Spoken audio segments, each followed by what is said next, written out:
My name is Eric Drosta. I'm the Executive Director of Data Science for Everyone. DS4E is a national initiative, coalition, and community based at the University of Chicago, striving to catalyze the adoption of data science and data literacy as a fundamental component of K-12 education. We originally catalyzed from a Freakonomics podcast back in 2019, but the push for data literacy has since become a national movement with more than 3,000 education leaders, now 27 states participating around the country. We currently work on the 4 pillars that are in the slide in front of you. That's raising awareness, gathering, catalyzing classroom resources, community building, and policy as it relates to data science education. Before we get into today's super exciting discussion and some announcements we have about the upcoming event in early 2025, I want to remind everyone about the DS4E community standards. We welcome coalition members of all different backgrounds and levels of experience with data science education. In order to create room for a healthy and engaging debate on those topics, we've established a code of conduct that creates an environment of respect, inclusion, and effective communication. You can learn more about the community standards, including how to report violations, on our website, and we'll also drop a link in the chat now in case you need access to those. So with some really quick intros and background out of the way, we are so thrilled to announce that we are launching an inaugural Data Science Education K-12 Research to Practice Conference, which will be taking place in San Antonio, Texas, February 17th through 19th, 2025. So mark your calendars. This conference promises to be a super dynamic atmosphere for educators, researchers, curriculum or tool developers, school leaders, policymakers, and many others to come together and exchange ideas and co-create the future of data literacy and data science education for K-12 learners across the country. We are so glad you've joined us today to hear more about what we have planned and how you can get involved, including how you can submit presentation proposals to be a part of the presenting team for this conference. I'm just really excited. I think this is a huge milestone for the data science education movement in K-12. We are working with a lot of partners to bring this together as a collective community effort. And there have been a lot of folks working behind the scenes to plan the direction and the content of this conference. And we've been doing it really almost all crowdsourced. And I'm super appreciative to the 3 leaders that we have on the call today to go through some of the details and background on the conference. And I'm going to hand over to Seth to kick off our program, who's been one of the many folks helping plan this effort. Hi, everyone. My name is Seth Jones. Thank you for being here. I'm really excited about this conference and tonight talking about how you can be a part of it. I've got a message here. Okay. Yeah, go to the next slide. So tonight we're going to talk about, I'm going to give you a little bit of an overview of the conference, background, why we're doing this, and a little bit of what it's going to look like from a high level. And then Colleen, I'm going to hand it off to Colleen, and she's going to talk about the different session types we're going to have and what you might think about if you're wanting to present in one of those session types. And then Colleen is going to hand it off to Kate, and Kate is going to take you through the platform that we're using for submissions, EasyChair. And then we'll have a question and answer. So throughout the whole time, if you have a question, you can send it in the chat, and we will be collecting those questions. And at the end, we'll bring those in to give answers and have conversation about it. Okay, so why are we doing this conference? Go ahead and go to the next slide, please. There's a lot of motivation to be thinking about and working on data science education. First of all, lots and lots of jobs are increasingly requiring professionals to think well with data, communicate well with data, make decisions with data in order to just do their job every single day. In fact, if you go to the next slide, this requirement is happening across lots of different sectors. So this happens, for example, in agriculture. There's lots of new data systems that agricultural professionals are needing to think with. I know in the courses that I teach here at MTSU with undergraduates, I have agricultural education students, and this is an increasingly important feature of what they're being asked to teach in their classes.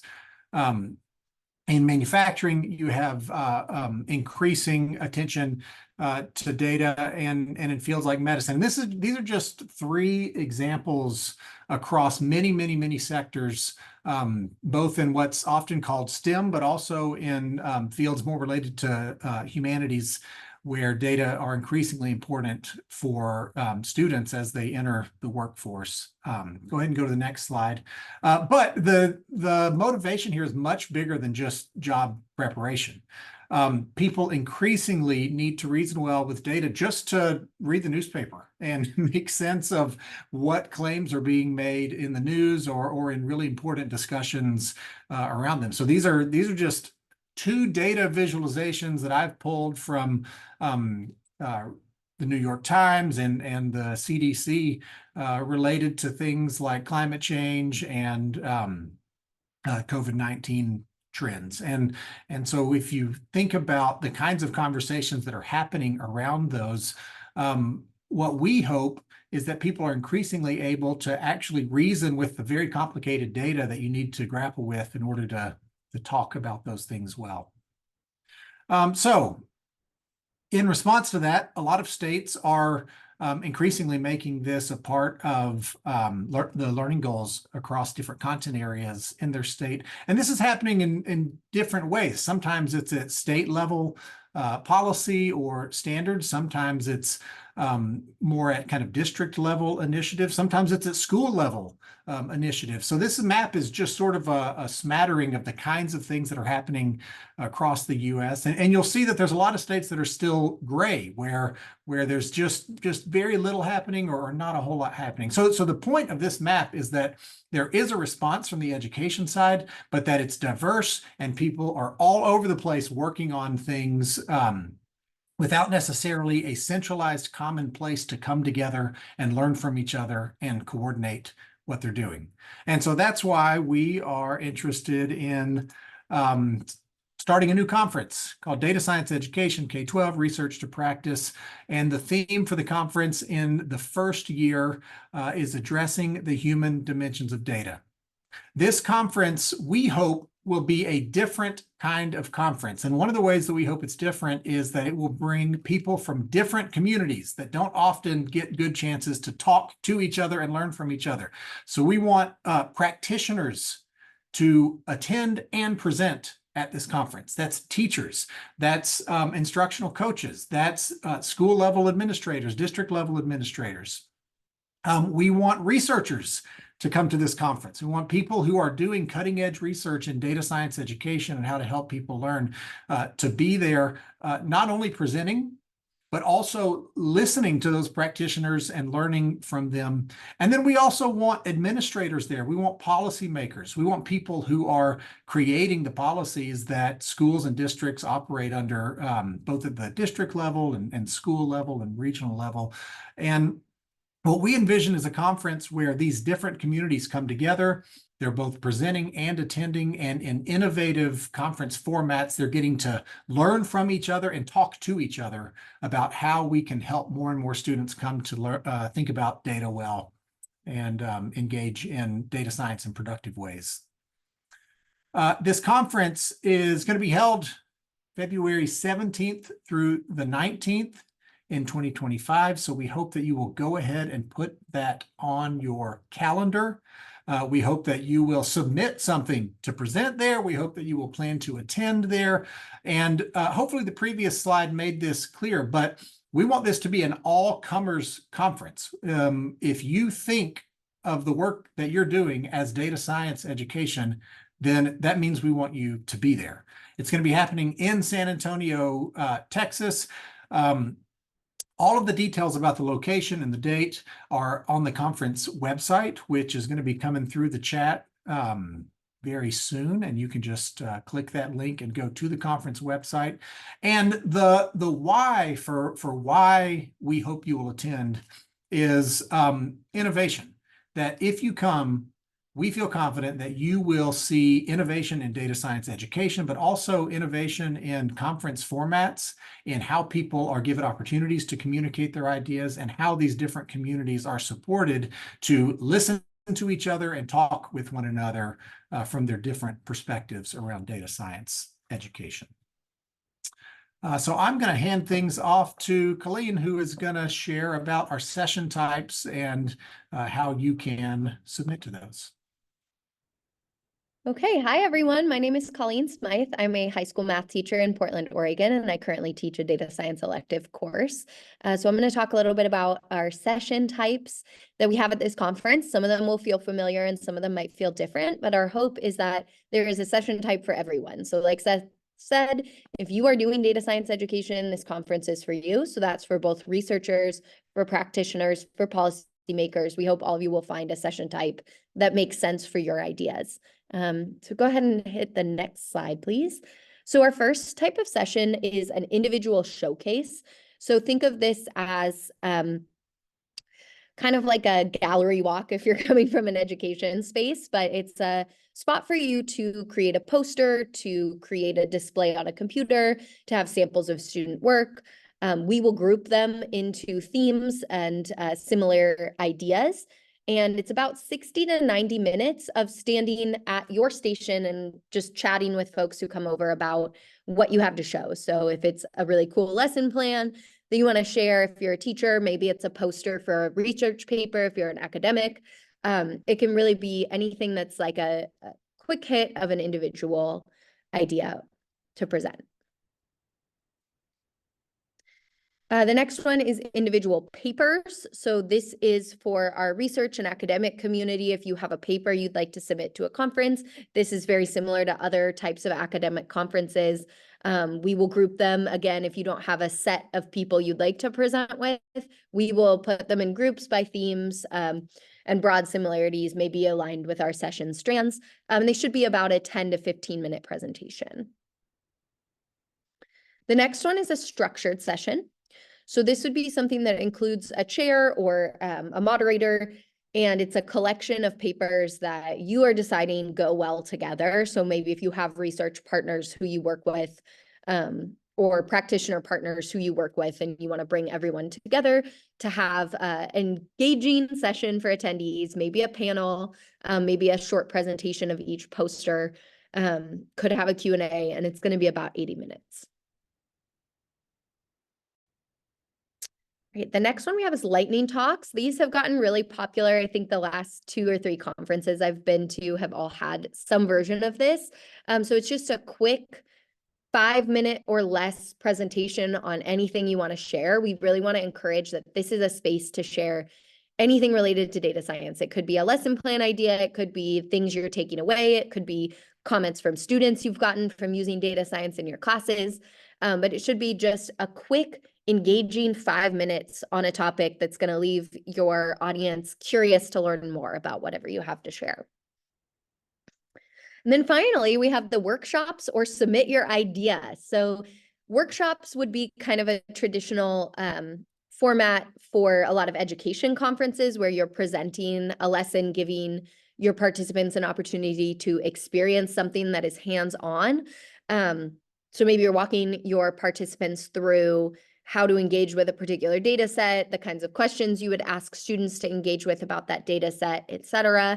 But this could also be something else. So we wanted to give a space for anyone to submit ideas that may not fit somewhere else. And so this is what this category is for. So maybe you have an idea for a fireside chat or a panel, or for an arts and crafts session that connects to data, for a role reversal session, for a working group session, anything that you can think of that isn't covered in one of the more traditional formats we have already expressed, then this is the place for that. So we really want to encourage you to be creative and to submit any idea that you have, even if you don't feel like it's like the kind of session you've seen at conferences before.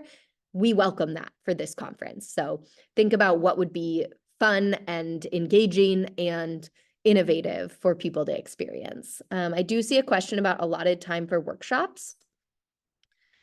I believe, someone correct me if I'm wrong, but I believe we talked about either 45 or 90 minutes. So potentially grouping 2 45-minute ones together, having one 90-minute workshop, but please correct me if I've gotten that wrong.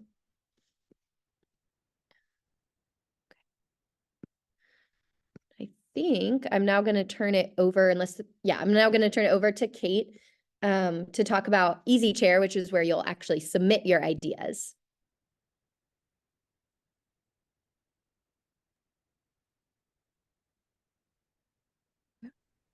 One moment, sorry, y'all. Screen share. That's the one I wanted. Excellent. And I can actually address the question about the conference proceedings. There will be conference proceedings that will be opt-in. So they're not going to be automatic, but when you submit your proposal, there's a place for you to check, yes, I'd like to be included in conference proceedings. And we'll be working on publishing those sort of in the months after the conference happens. But I just saw that question, so I figured I would address it. All right, so I'm just going to, for the people on the call who are sort of not as familiar with submitting proposals for peer review in different systems, I'm going to just sort of walk us through what EasyChair looks like and how you're going to be able to submit your proposal for a session. So this is the call for proposals page of our conference website. And if you scroll down to the bottom, there is a button here that says submit your proposal here.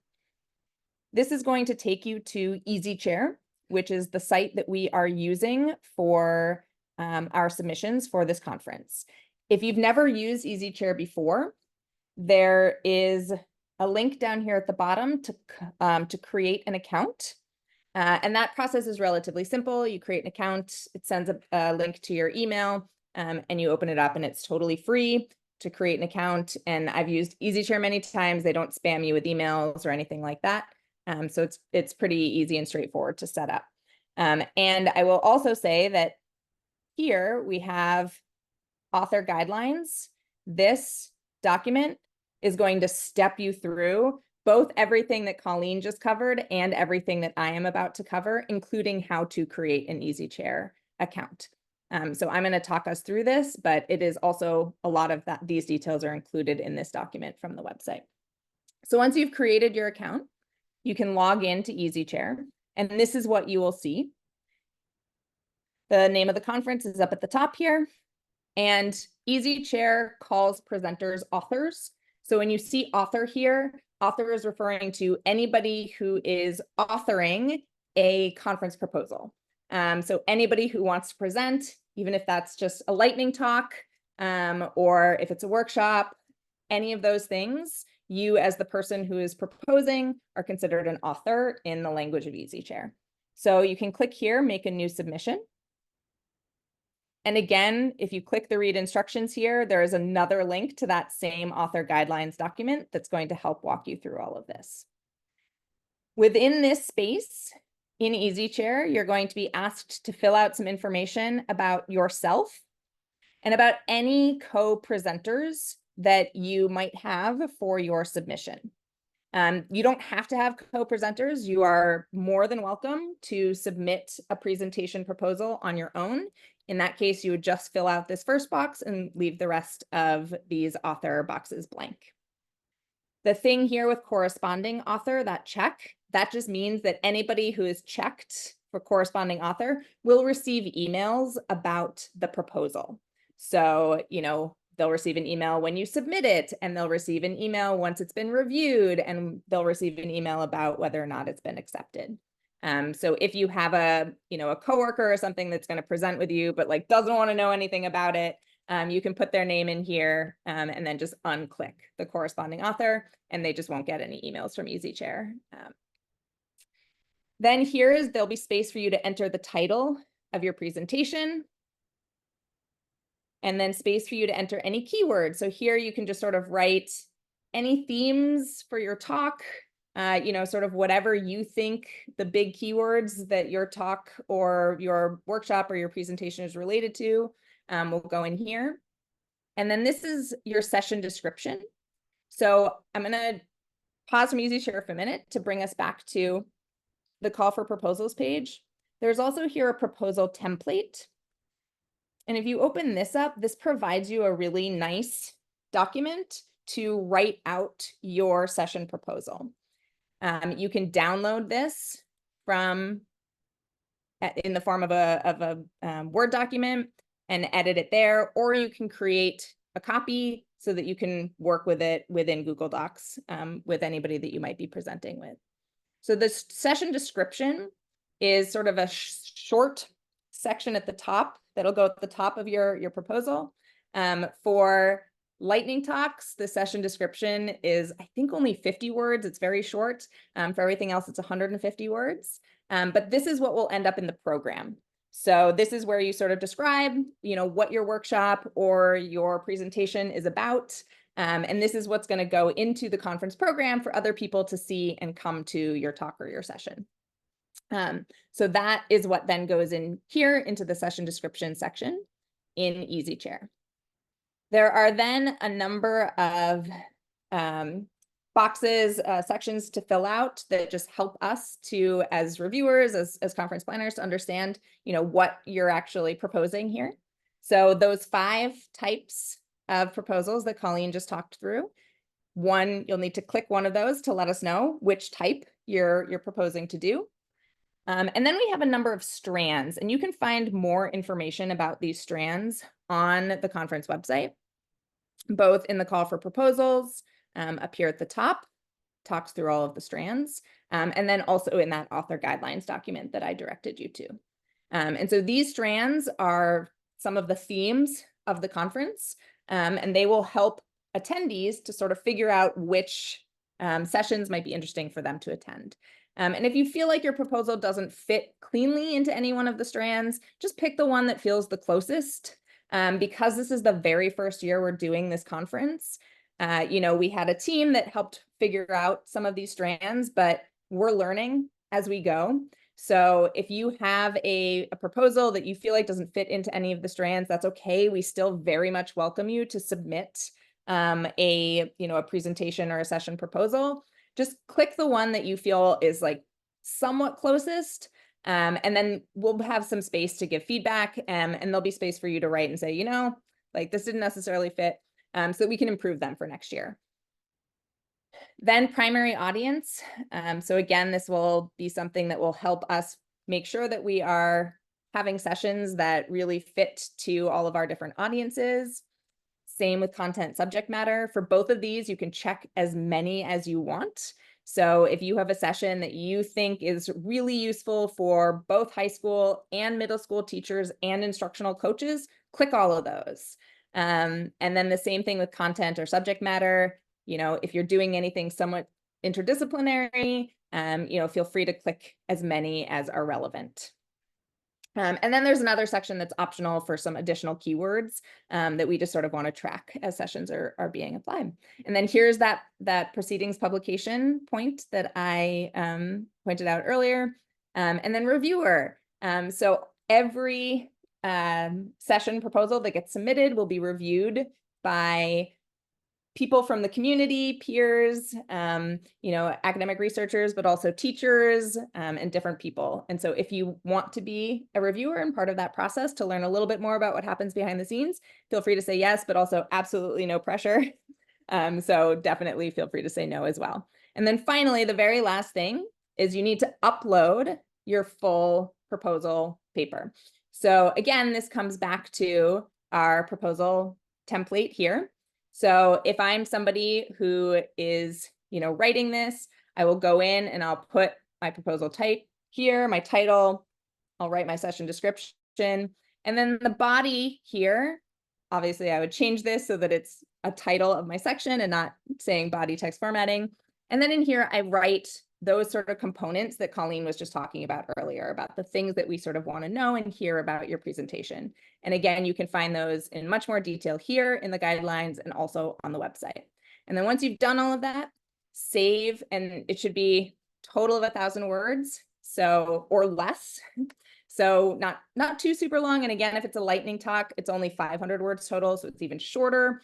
Then you save that as a PDF. And then you upload it here.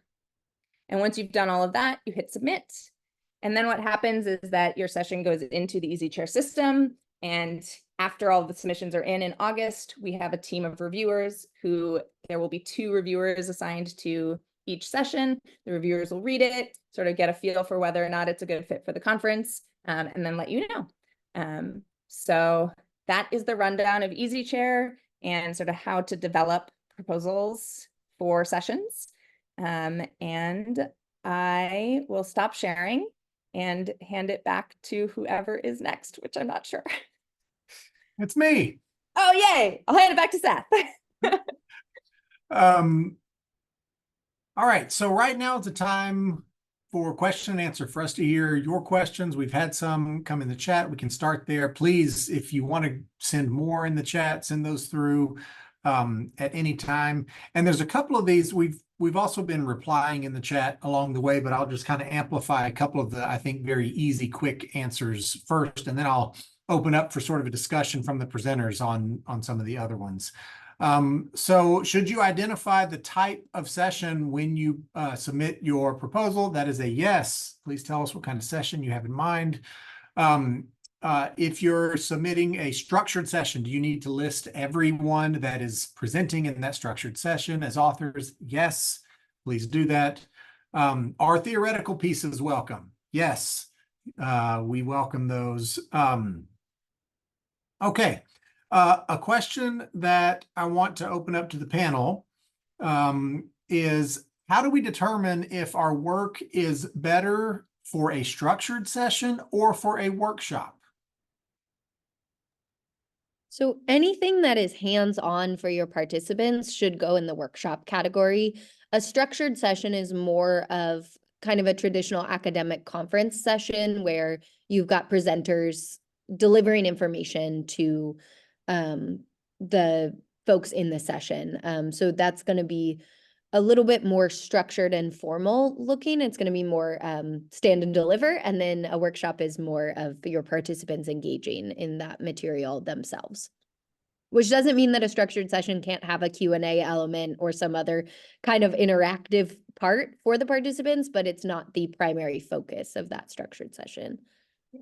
And I think another way to think about it too is a workshop is sort of a group or a single group sort of presenting a common theme or idea in some sense. And a structured session might be multiple groups. Like, let's say, you have teachers from different schools within a district and they want to do a structured session, and each teacher is going to present on sort of what they did in their classroom within that structured session. So there's a theme that's tying it all together, right? Teachers within a common district, potentially even within a common subject matter or something like that.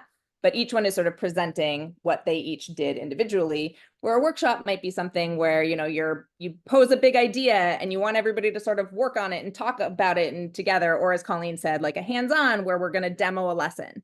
That would be sort of more of the idea of a workshop.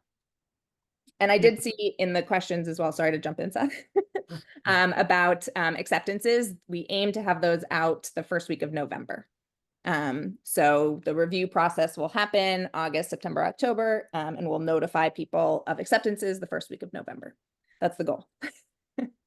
And the only other thing I'll add to this question is you'll notice in these submission type descriptions that in many places we have intentionally left details vague or non-existent at all, because we really do want to give presenters from different backgrounds flexibility to create innovative ways to present their ideas. So even in the structured sessions, it could be a mixture of formats. You could have some people giving talks with PowerPoint slides. You could have some people with posters around the back of the room. In the workshop, kind of share your idea. We really want to see creative ideas there. So don't be afraid that your idea is sort of outside of the bounds. That's kind of what we're inviting by the way that we have written the presentation types. Sorry, Kate. I see a question about students submitting proposals, and you want to address that? Yeah, go for it. Yeah, I can.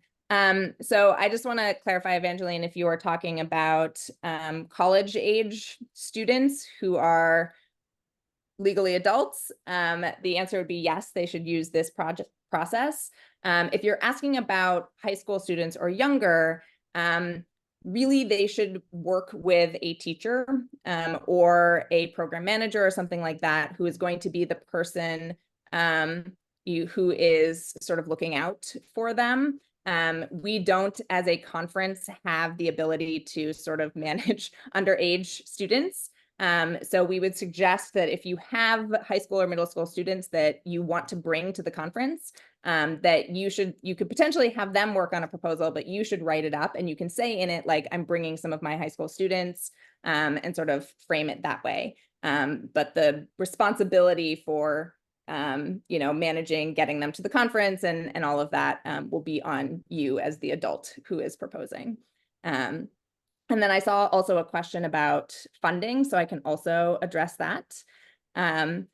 So we have not yet set the exact registration amount, but it will likely be, for the sort of full registration level, will likely be somewhere in the $500 to $600 range, including most of the meals. So most of the meals at the conference will be included. However, there will be a sort of tiered like percentages off. So if you are a student, you won't be paying the full amount to attend. If you are a classroom teacher, you will also not be paying the full amount to attend. And then additionally, we will have a funding source for additional financial support. So there will be a application that you can fill out that we will be sort of giving funds out on a needs-based basis to people who apply for additional funding. So hopefully that answers that question. I see a question about allotted time for workshops. Those are, I think actually they're technically 80 minutes. I almost said 90 minutes. I think they're 80 minutes to build in transition time and stuff like that. But that's the allotted time for workshops / send us your crazy idea. And again, if you're not sure that your idea will take that long, submit one that you think is shorter, and we can always group together 2 shorter ideas or something along those lines. We really want everyone who thinks they have something to share at this conference to submit. So even if you're not positive that your workshop would take 90 minutes, just submit it anyway. And then I'd also just plug for any high school teachers here. I did bring students to a conference last year, and it was a really powerful experience for them. So definitely recommend, especially if you're in that San Antonio area and it's driving distance, to try to bring a panel of students because I found that very valuable for the students, but also very valuable for the educators who saw them speak. And I will also, to follow up on that, if you are a teacher in the San Antonio area, or know teachers in the San Antonio area, I highly encourage you to just reach out to the conference. There's an email link on the website, because we do actually have a team that is working locally, and we're trying to come up with sort of potentially even a day before, like hackathon or something like that, to do with middle school and high school students that are local to the area. So, if you are local to the area and you have students who would be interested, please reach out to us and let us know, because we'd be happy to work with you on sort of figuring out how to get them involved. Yeah, and I just had one other thought about, since we're talking about kind of format types and things like that.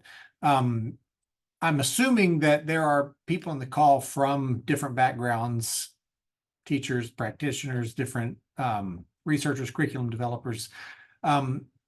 We've created these session types to try and create sort of different points of entry. So for example, the lightning talks are short, have shorter submission requirements. And so if you're like, oh, I don't know if I'm up for presenting, then think about something like a lightning talk. That would just be a short, I'm getting to contribute something. If you're doing something in your classroom, assume other people would want to see it and learn from it. So think about a workshop or something like that. Even something like having the participants in the room be the students and work through the thing that you've been doing in your classroom. So just encourage you to look across those and look for a way that you could have a point of entry to potentially present.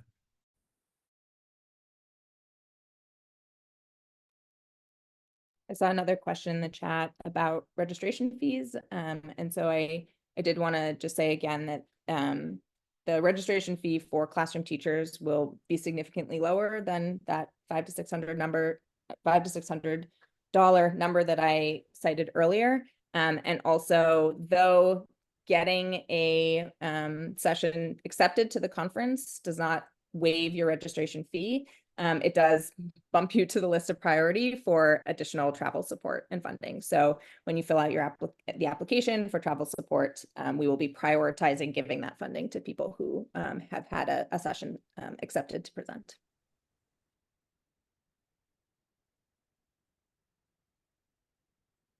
I am looking through the questions. I think that we have addressed everything. If you send a question in and we have not addressed your question, please. Thank you, Mahmood.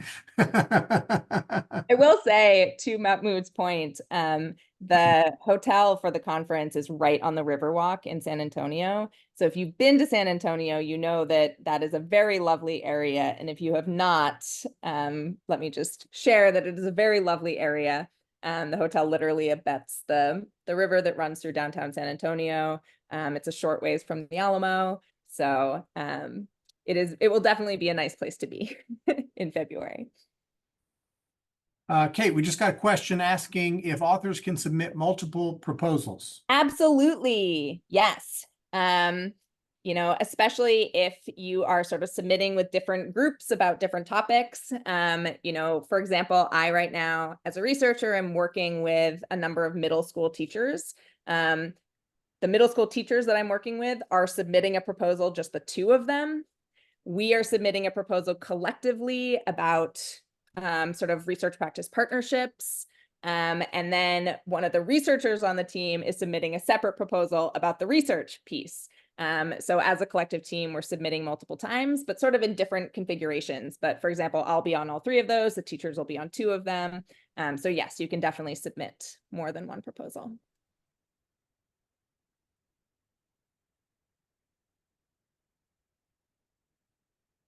Any other questions?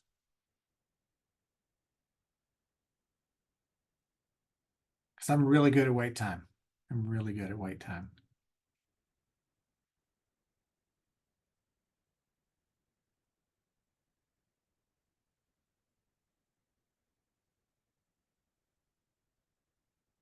So the question about feedback, yes, there will be.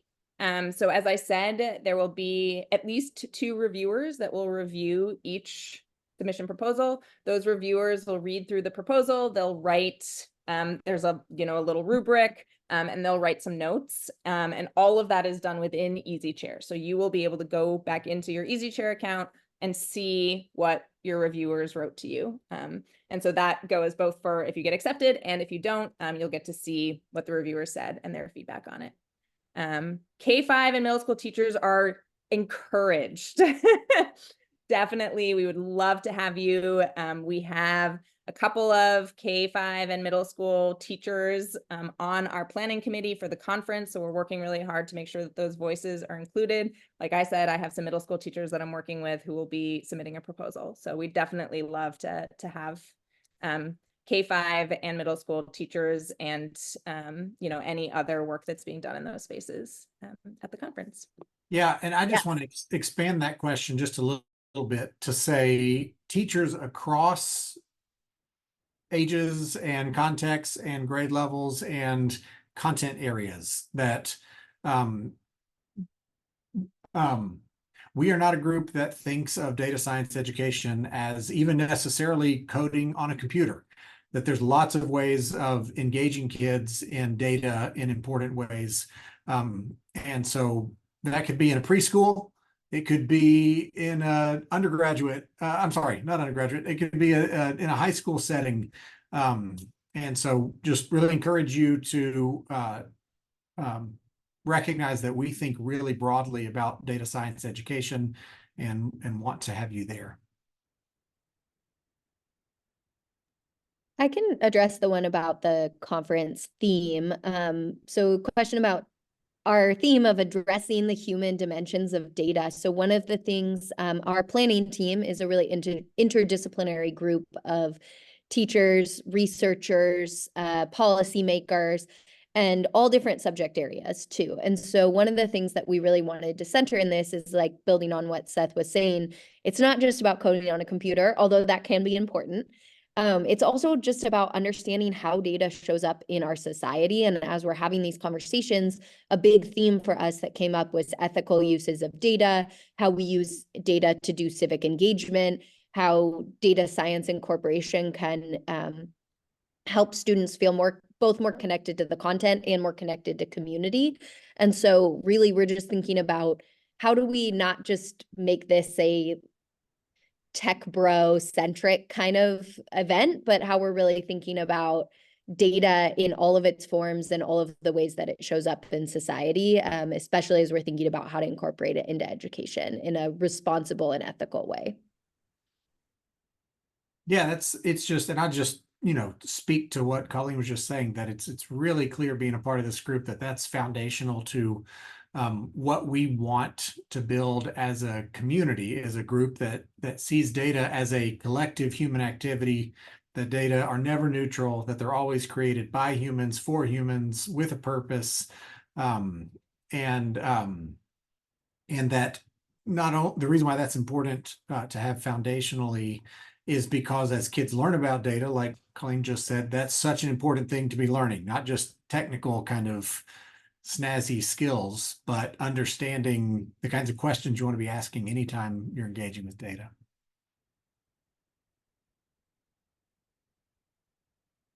I saw, if our proposal isn't accepted for the format we chose, will there be an opportunity to try for another format?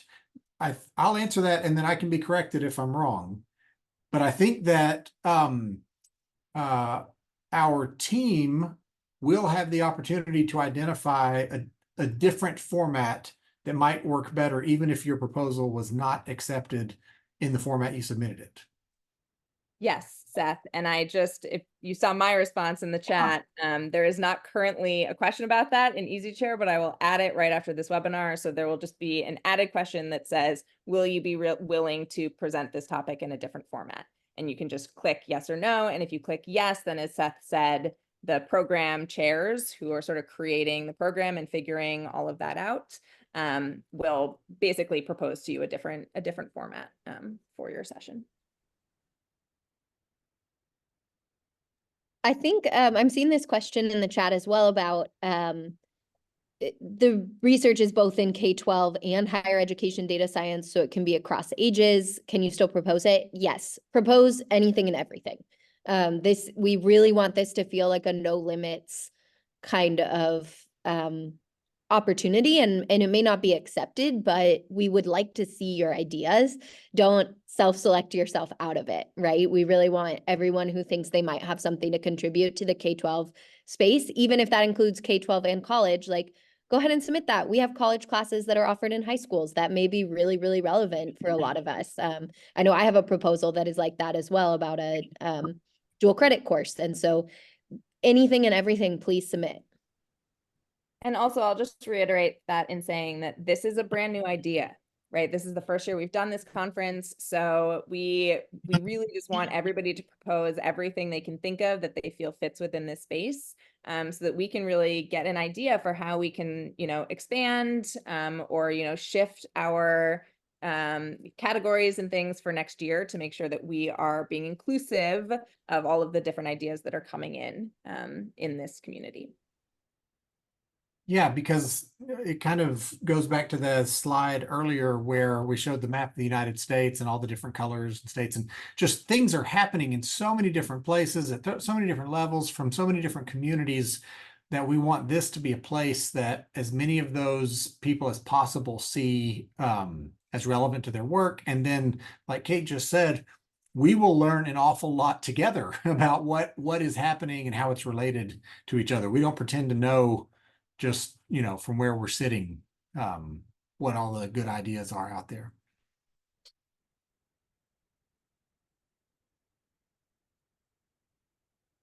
Are there any other questions or questions that we missed? Lots of good questions so far.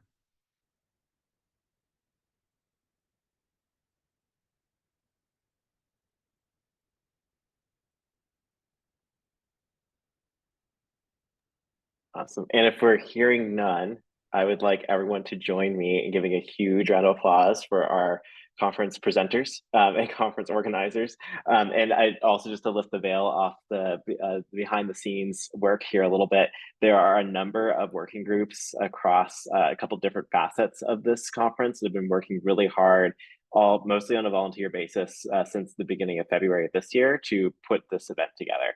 And we are, on whether it's the conference theme design, it's the strands, it's the session, it's the entertainment and the party that will happen at the conference. All of this has been through designed as a collective community-driven effort, and we're so excited to work with many, many partners on this. A huge thank you to Seth, Kate, Colleen, and so many others who've been contributing to this. I also want to give a special shout out to the number of national partners who are lining up to help us bring this event together.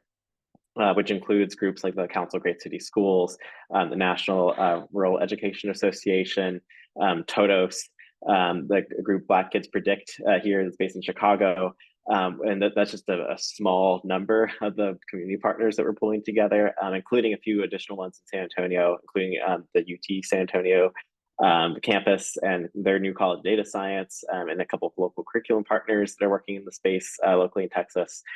So we're bringing more partners in both at a network level and also individually. And if you have other suggestions for folks who should join this effort, please let us know, because we want to make sure we get a really broad swath of the community coming together to advance this work and to make sure that we're breaking down silos across different segments of the education sector. So we're doing this in unison. A huge thank you to everyone for joining tonight. Kate, do you want to add one more thing before we sign off? I just got one more question that I actually want to just share for all of the researchers on the call who might be interested in the proceedings. You do not need to have your full paper written by the time of submission. It's just the sort of 1,000-word, basically an extended abstract. And then you can check like, yes, I want to be part of the proceedings. And then the full paper won't be required until probably like a month after the conference. So I just wanted to clarify that for our researchers on the call for whom the published proceedings are important. So that was it. Awesome. That's a great note. And if you all have any other questions, please feel free to get in touch with any of the great folks here on the call. You can reach out to our team at Data Science for Everyone. Please consider joining the Slack, the DS3 community Slack, because we'll be pushing out updates related to the conference and any other details you need to know through that venue, as well as our newsletter. And make sure to follow all of the great partners that we have that are helping us co-organize this effort as well. So make sure you stay updated. And I think with that, that's all, folks. Have a very restful and reflective Juneteenth. I know this is the end of the week for some, as we have a federal holiday tomorrow. And I hope you all have amazing summers. And so I'm hoping to get some time either down or some great time in PD and professional learning sessions over the summer. And we're so excited to see you in San Antonio. Really hope you all consider getting involved in this effort.